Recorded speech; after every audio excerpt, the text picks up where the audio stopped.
আজকে প্রায় অনেক দিন পর ভাবির বাসায় গিয়েছি আর ভাবির হাতের প্যানকেক বানিয়ে খাওয়াবে না তা তো একদমই হয় না। তো ভাবির বাসায় গিয়ে কি কি করলাম আর ভাবি কিভাবে প্যানকেক বানালো তার সবকিছুই থাকছে আমার আজকের এই ভিডিওতে। আসসালামু আলাইকুম সবাইকে, কি অবস্থা সবার, কেমন আছেন? আশা করি সবাই ভালো আছেন। আলহামদুলিল্লাহ আমিও ভালো আছি। প্রায় অনেক দিন পর ভাবির বাসায় গিয়েছি আর ভাবি এদিকে আমাদের জন্য নাস্তা বানাতে নিয়েছিল। আজকের নাস্তাতে ভাবি আমাদের জন্য প্যানকেক বানাবে। আসলে সত্যি বলতে ভাবির হাতের প্যানকেক কিন্তু একদম পারফেক্ট ভাবে হয়, অনেক মজাও লাগে খেতে। তাই ভাবলাম যে কেননা আপনাদের সাথেও শেয়ার করি ভাবি কিভাবে বানায়। যদিও প্যানকেক বানায় এটা দেখানোর তেমন কিছুই না, তারপরেও ভাবলাম যেহেতু আমি দাঁড়িয়ে দাঁড়িয়ে দেখছি আপনাদের সাথেও শেয়ার করি। আসলে আমি না প্যানকেক বানাতে তেমন একটা এক্সপার্ট না, যতটা ভাবি বানাতে পারে। বাই দ্য ওয়ে, প্রথমে ভাবি 3টা ডিম সাথে পরিমাণ মতো চিনি একটু ভ্যানিলা এসেন্স দিয়ে ভালো করে ফেটিয়ে নিয়েছে অনেকক্ষণ যাবত। এন্ড তারপর হচ্ছে কাপ পরিমাণ ময়দা দিয়েছে আর ময়দাটাকে কিন্তু একটু টেকিয়ে দিচ্ছিল যাতে কোনো লাম্পস না থেকে যায়। সাথে কিন্তু একটু বেকিং পাউডারও দিয়েছে, দিয়ে এখন হ্যান্ড উইক্সের সাহায্যে এটাকে ভালো করে মিক্স করে নিচ্ছে। আর এটা যত ভালো মিক্স হবে ততই কিন্তু প্যানকেকটা পারফেক্ট ভাবে হবে।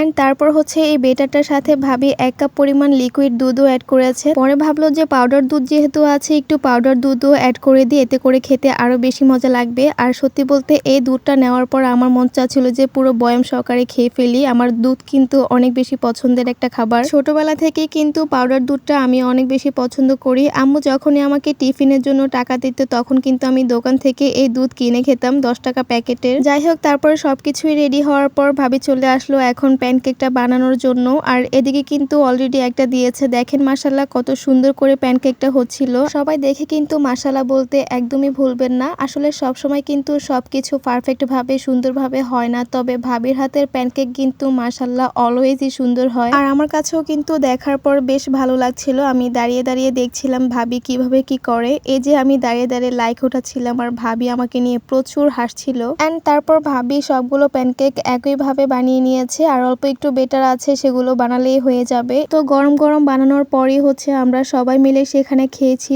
আর তারপর হচ্ছে আমার আব্বুর জন্য ভাবি দিয়ে দেয় কয়েকটা প্যানকেক। আর এই তো সেখানে যেহেতু আমি ক্লিপ নিতে পারিনি তাই ভাবলাম আব্বুর জন্য যেগুলো দিয়েছে সেখান থেকে একটা ক্লিপ আপনাদের জন্য নিয়ে নিই। আসলে প্যানকেকের ভিডিওটা করার পর না আমার একটা জিনিসের কথা মনে পড়ে যায়, সেটা হচ্ছে মধু। আমাদের বাসায় ফ্রিজে কিন্তু ঠিকই ছিল, তবে ভিডিওটা আমি তাড়াহুড়ো করে ফেলাতে আর কি মধুটা এর উপর দিয়ে দেওয়া হয়নি। আপনারা যখন খাবেন তখন কিন্তু মধু দিয়ে ট্রাই করবেন, খুবই ভালো লাগবে খেতে। অ্যান্ড আমি কিন্তু মধু দিয়ে খেতেই বেশ পছন্দ করি। যাই হোক, আজকের প্যানকেকের কথা আর কি বলবো, এত সুন্দর এত পারফেক্ট হয়েছে সেটা হয়তো আপনারা দেখেই বুঝতে পারছেন। তো আজকের মতো ভিডিওটি এখানে শেষ করছি। সবাই ভালো থাকবেন, সুস্থ থাকবেন, দেখা হয়ে যাবে নেক্সট ভিডিওতে। সবাই আমার ভিডিও ভালো লাগলে একটু লাইক কমেন্ট শেয়ার করবেন। সবাইকে আল্লাহ হাফেজ।